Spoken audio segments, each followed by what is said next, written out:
I have a great question for you. How do you often think about your problems every single day?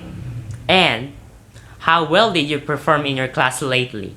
Ladies and gentlemen, my name is Jethro Sarreal, and today we are going to be discussing how the pandemic suffocated millions of senior high school students.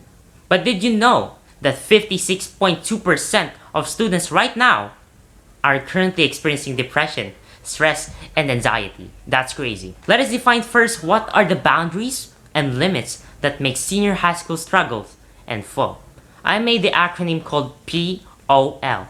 P stands for poor academic performance, O stands for obstacles and boundaries, and finally, L stands for lack of motivation. The first main point is poor academic performance. One of the most common factor here is poor time management and loose emotions.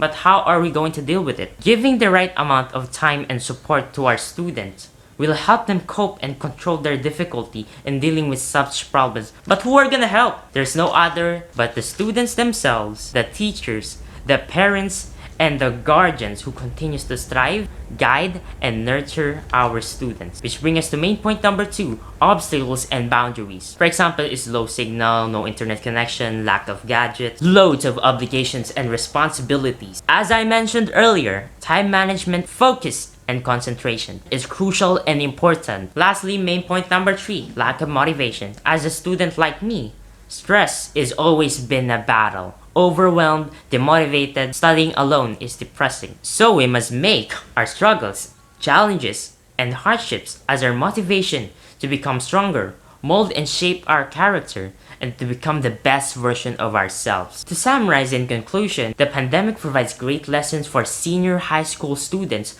to fight and hustle, overcoming the challenges and trials. We must learn how to develop time management, self-discipline, and gain control over our minds. And lastly, as Eric Thomas once said, when there is no struggle, there is no absolute progress. And I thank you. God bless.